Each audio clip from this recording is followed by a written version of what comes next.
കൊല്ലം വഞ്ചിയൂരിൽ junior അഭിഭാഷകയ്ക്ക് senior അഭിഭാഷകന്റെ മർദ്ദനം.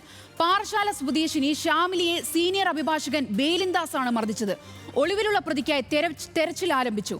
സംഭവത്തിൽ വനിതാ കമ്മീഷൻ കേസെടുത്തിട്ടുണ്ട്. ജൂനിയർ അഭിഭാഷകയുടെ പരാതിയിൽ ബേലിൻദാസിനെ തിരുവനന്തപുരം ബാർ അസോസിയേഷൻ സസ്പെൻഡ് ചെയ്തു.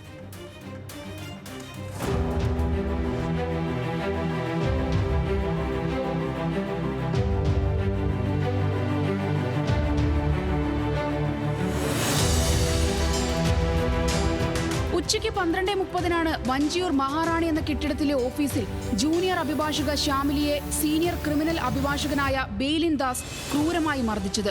മർദ്ദനത്തിൽ ഷാമിലിയുടെ മുഖത്ത് ഗുരുതരമായി പരിക്കേറ്റു.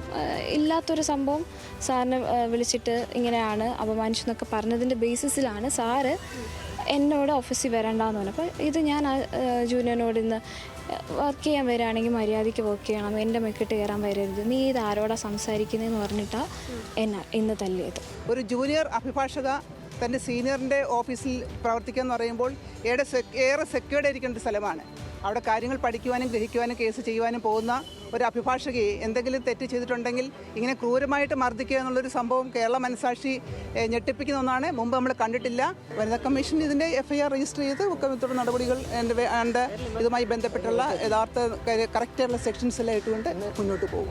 കോടതിയിൽ നിന്ന് തിരികെ ഓഫീസിൽ എത്തിയപ്പോഴായിരുന്നു മർദ്ദനം. ഓഫീസിലുള്ള മറ്റൊരു അഭിഭാഷകയെ താൻ അപമാനിച്ചു എന്ന് ആരോപിച്ചായിരുന്നു മർദ്ദനമെന്ന് ഷാമിലി പറഞ്ഞു.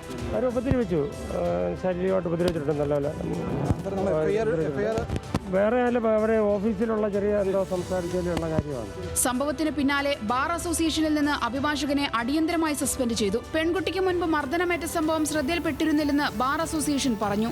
ഇത് ഞങ്ങളുടെ ശ്രദ്ധയിൽ ഇത് ആദ്യമായി വരുന്നൊരു പരാതിയാണ്. ഇത്തരത്തിൽ അത് ആ രൂപത്തിൽ തന്നെ ഞങ്ങൾ ആദ്യമായി ആ വിധത്തിൽ തന്നെ ആയിരിക്കും ഞങ്ങൾ ആ വിഷയത്തെ കൈകാര്യം ചെയ്യുന്നതെന്നുള്ളത് പറയാം.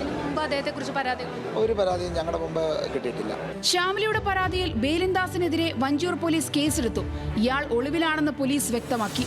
ന്യൂസ് മലയാളം, തിരുവനന്തപുരം.